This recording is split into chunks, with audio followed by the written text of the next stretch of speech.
Hey, what's up? I'm Guy. I'm John. This is our YouTube channel. Subscribe to this channel. Give this video a like. Check out our podcast below in the description. Yes. All right. It actually is a really good football week coming up. Iron Bowl is a big part of it.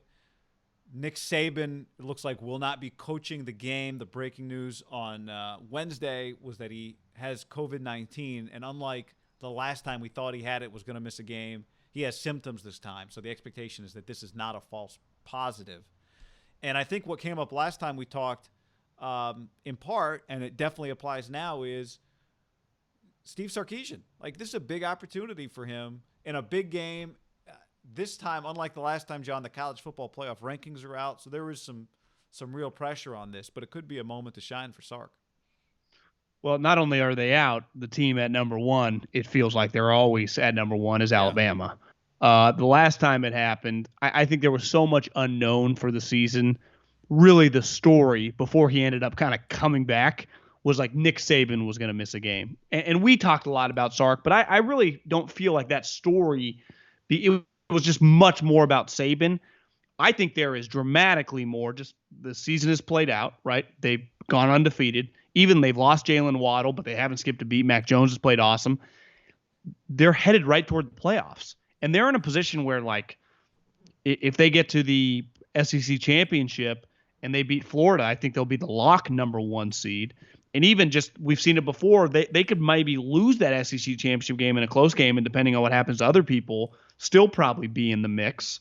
Because if you look at the teams that were like 5 and 6, are all probably going to be one-loss teams. There is pressure on Sark in just the immediate of, like, can he win this game coaching the football game?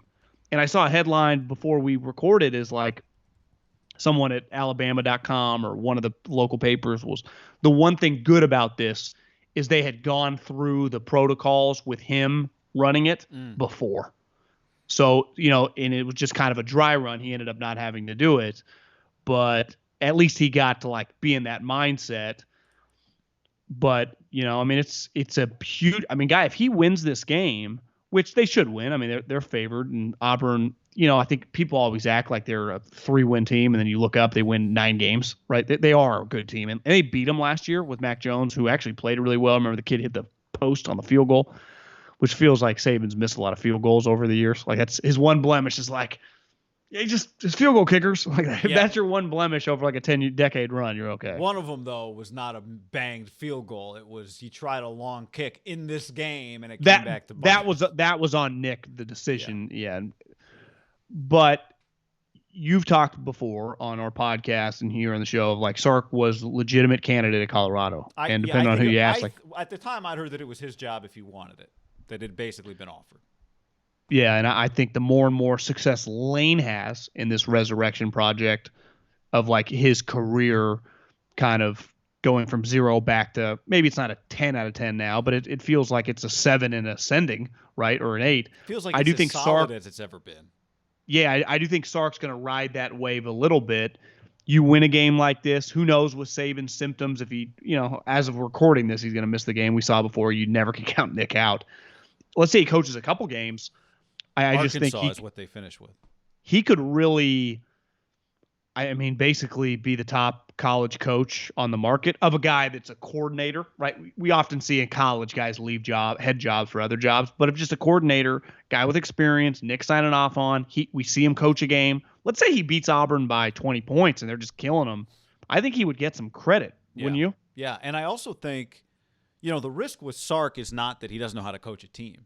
Right, historically, it's like could he keep it together from a because he can standpoint. Recruiting too. He was awesome at Washington. Remember? Yeah, the criticism was that they kind of underachieved, but their floor, they won 7 games 3 years in a row, and then 4 years because they won 8 games in year 5, and then he went to SC and won 9 games, and then the thing fell apart the next year. Now at Washington, they were kind of, I think, happy when he left because they got to hire the guy they wanted, Chris Peterson. But Chris Peterson's a top coach. The reason I bring it up is just to say, I think if you were to hire him at this point, you're not concerned, like, is he going to take our program and we're going to start winning 4 games? That's not the question. You already know he can just compete. The question is, like, his last year at SC, his first year at SC was 9 wins. And now if he's got his life in order and has learned from Nick and, like, he's just a more mature, here we are several years later, Yeah, I'm with you. I think if this goes well, even if it's he doesn't He had need 2 this. years in Atlanta too, right? So it's not like That's a good it's like, point. can he Followed, only thrive yeah, under? It's like he coached with Matt Ryan. They won a yeah. playoff game, and remember they almost beat the Eagles, who ended up winning the Super Bowl. Remember at the end of the game, they were like at the 5-yard line. And they threw a couple fades. It didn't work out, but I think he is. If it was just Saban as an AD, I would tell myself, well, a lot of guys have gone in that cocoon and been okay, but he has been. He was with the Falcons for 2 years and not a peep.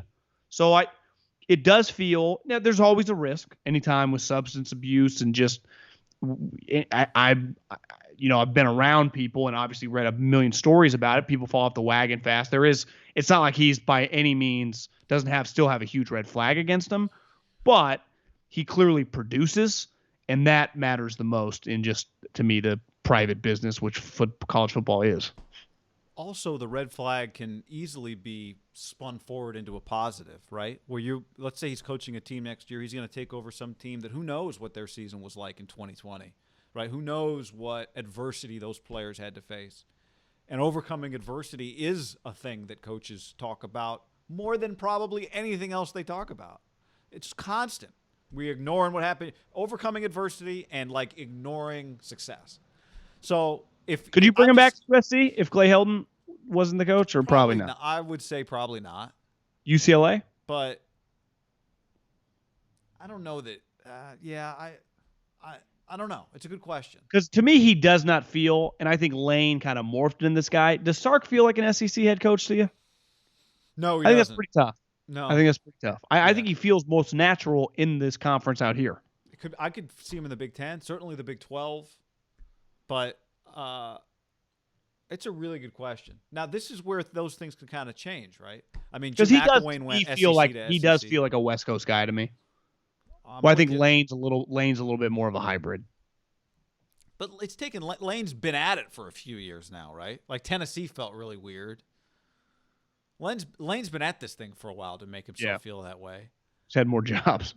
So, I don't think either one of us is saying he needs this. Like, even if he didn't have this opportunity. Isn't it kind of crazy that Lane was fired and then Sark replaced him? Yes. Like when you take a step back, I remember it being crazy. I remember the Lane hire being crazy. I remember the Lane firing being crazy. One? And the firing on the tarmac. Oh. Yeah, so he fired him on the tarmac middle of the year. But is that crazier than the fact that the Raiders hired him? Well, that was insane, but I think the Raiders had gotten After Sark said no and he's like, hey, you should talk to Lane. They are pretty interconnected, right? They've both been the OC at Alabama now. It is kind of crazy the way it all played out. But my point is, on the Sark replacing Lane, I just remembered being like, oh my God, they just went back to the Pete Carroll tree with that guy. It was nuts. And especially because he was in the conference and like having success and like making money, winning games up there, recruiting a bunch of NFL guys. But you're right. I think they wanted a little bit more for the hype. Yeah. Right. Yeah. Great opportunity though. Hopefully everything's fine with Saban, but I am way more interested in this game now if indeed Sark's coaching. I also think he's not going to get any credit for Tua because Tua was an enormous recruit. He inherited Tua. I do think he's getting some credit for Mac Jones. Like he turned Mac Jones into a nobody into like a second round pick. Like that's not nothing. No, it's not. It's what coaches hang their hat on, offensive coaches. For sure.